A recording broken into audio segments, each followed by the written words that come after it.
What's up, everybody? This is Professor Ken here, Cinema 9-1. I thought we would start with microphones. So right now what you're hearing is the microphone that is built into the camera that is using to make this video, known as the internal microphone. I might sound a little far away. I might sound normal. But as you will soon find out, you never, ever want to use your camera microphone. It might sound okay right now, but once you hear these other microphones, when we go back to this, it's going to sound like crap. The first thing I'd like you to do is to just listen, and I will do this with you. What you're going to hear is noise in the room. This is what built-in camera microphones are notorious for, picking up just everything in the room, whether you want it or not. So I want you to just sit, maybe shut your eyes, and listen. There's a refrigerator about 2 feet away from the camera that might be making a noise. There is a clock or two on the wall with a really loud ticker that is definitely making a noise. So let's just listen, see if you can hear it.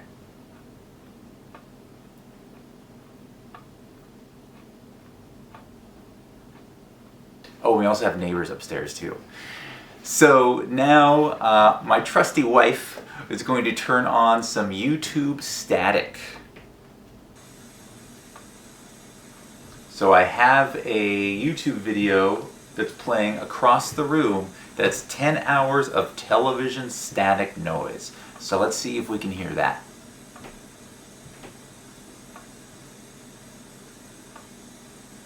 So as a good sound person, you definitely want to make sure all this stuff is turned off or curtailed in some way, if not completely, before you start shooting. Now, what you're going to find out is you can't control everything all the time.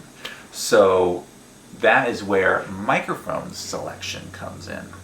So what we're going to do now is we're going to switch off the camera microphone, and we're going to start playing with the different microphones that you should have in your hands right now for your assignments. Microphone number 1. Anyone remember what kind of microphone this is? Yes, it is a handheld mic, but is it a dynamic or a condenser? Dynamic. What makes a dynamic? It doesn't require external power. So right now, I've got the mic in my hand. I plug it in with an XLR cable, and it just works. That's right. I always say these microphones are like magic. You plug them in and they work. Now, remember what we talked about in class. These microphones require no power to operate. They only require literally the force of sound waves hitting the diaphragm or causing the diaphragm to vibrate enough to create an electrical signal that goes down the length of the cable to the recording device. That's it. It's just the power of the sound waves hitting the internal mechanism of the microphone itself. If those sound waves are weak, you're not going to be getting much of a recording, are you? It doesn't have any external power to give it a boost to pick up any quiet sounds. In other words, dynamic mics are ideal for loud situations. They're durable. You could scream in them.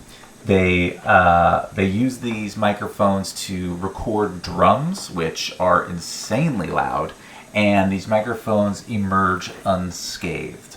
Condenser mics, much more fragile. If you scream too hard in them, or if you try to mic a drum set with it, it's probably not going to work afterwards. Let's listen. Listen for the clock ticking. Listen for the refrigerator, and listen for the TV static. I'm going to stop talking now.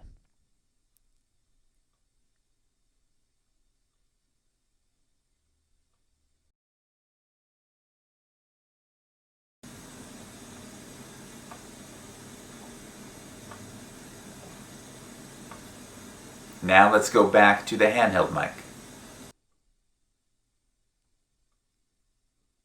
You probably are hearing far less background noise. That's because this is a dynamic mic and it can only pick up what is in its immediate vicinity. Once you get out of that vicinity, everything just goes silent. That's why these mics are great for interviews in noisy situations. Also, this is what we call a cardioid pattern. Remember what the cardioid pattern is? That's right. It's shaped like a heart, or some people might say it's shaped like a butt. But that basically means that we'll only pick up what is in front of it in the shape of a heart. I like to also say it's balloon shaped. It's kind of a nice round balloon-like shape that comes out of the microphone and picks up anything in this region. That means if I go like this, 1, 2, 3, 1, 2, 3, 1, 2, 3, 1, 2, 3, 1, 2, 3, 1, 2, 3, 1, 2, 3, 1, 2, 3, 1, 2, 3, 1, 2, 3, 1, 2, 3, 1, 2, 3, 1, 2, 3, 1, 2, 3, 1, 2, 3, 1, 2, 3, 1, 2, 3, 1, 2, 3. That's the cardioid pattern you just heard. Nothing behind it, and then as we get to the sides, we start to hear it, and when we're in front, boom. And we are in a noisy room, but you probably can't tell too much because this microphone can't pick up too much around this sphere. Why is that? Because it's a dynamic microphone and will only pick up what is right in front of it, which is great for noisy situations. And you might also notice, because it's got a cardioid pattern, I'm handling this microphone. I'm doing this a lot. You're probably not hearing my hands you're probably hearing them a little bit, but not too much, because it's really good at rejecting anything that is not in that cardioid pickup pattern, which in this case would be my hand. Which takes us to the next thing you need to know: how to handle the mic itself. You want to handle the mic just like this, with your hand about halfway between the microphone and the plug and the port where the XLR cable goes into. If you hold it up here, then you've probably seen this a lot with singers. It looks cool, and it actually does help create what we call the proximity effect, because when the microphone is really close to your mouth, the low frequencies start to get exaggerated. And then when you take the microphone away, it sounds a little more normal. And that's about all I have to say for the handheld microphone.